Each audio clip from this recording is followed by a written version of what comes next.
shit, susah nemu kekurangan film ini. Tapi kalau misalkan harus mencari di mana kurang dari film ini, walaupun film ini sebenarnya hampir nggak ada kurangnya sih, cuma ya gue cari-cari aja ya gitu. Dan lo ingat kan pas gue bilang film ini mempunyai hentakan di ending film, sebuah hentakan yang benar-benar bikin lo merasakan gelombang emosional, gelombang kekaguman, gelombang perasaan. Di situ kurangnya juga. Ini menurut gue pribadi ya. Jadi gini, di ending tersebut kan sama kayak di web series, si Jonathan balik ke Jakarta dan pada akhirnya mereka akan ketemu sore gitu. Tapi di film ini mereka bertemu di lokasi yang tidak seharusnya gitu. Ketika mereka bertemu, sama-sama asing nih. Jonathan nggak tahu sore juga nggak tahu Jonathan. Tapi ketika mereka bersalaman, tiba-tiba kayak ya itu langsung hentakan gelombang emosional itu, dan mereka tiba-tiba ingat akan semuanya. Itu bagi gue ngerasa kurang sih kalau misalkan gue harus mencari kelemahan dari cerita ini. Karena kenapa?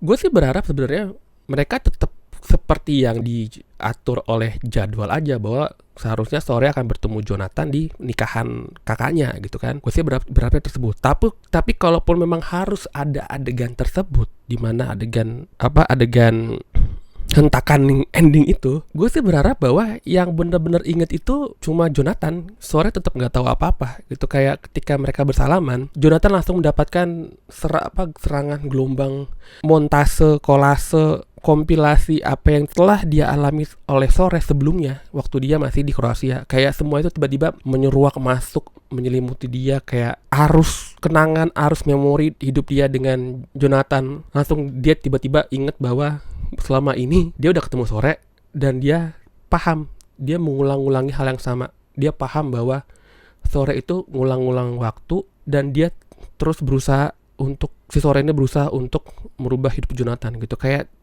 di Jonathan aja gitu, semua memori itu muncul di Jonathan aja. Biarkan Sore clueless akan apa-apa gitu, biarkan Sore nggak tahu apa-apa gitu. Karena menurut gue itu kayak kan lebih make sense gitu, kayak nggak terlalu maksa aja jadinya. Karena kalau di sini kayak seolah-olah kan yang udah ngalamin time looping itu, walaupun Jonathan nggak tahu, Jonathan dan Sore yang dari masa depan gitu. Sore yang di saat itu, di saat mereka bertemu itu nggak tahu apa-apa. Dari segi logika waktunya pun seharusnya di waktu itu Sore tuh nggak punya memori apapun soal Jonathan gitu. Yang pernah mengalami memori itu ya Jonathan dan Sore yang dari masa depan itu gitu. Jadi gue sih berharapnya waktu itu adegannya memang cuma Jonathan doang yang tiba-tiba inget, kayak semuanya langsung kebuka gitu loh, kayak langsung kelihatan semuanya, langsung inget semuanya, langsung paham bahwa oh dia sebelum pernah ketemu Sore, oh iya, terus langsung kayak tahu bahwa Sore ngulang-ulang waktu kayak jutaan kali Sore bolak-balik bangun buat Jonathan gitu. Harusnya sih begitu kalau menurut pribadi gue ya, supaya kayak lebih lebih nggak terlalu maksa aja. Cuma kalau adegan yang sekarang sih ya nggak masalah sih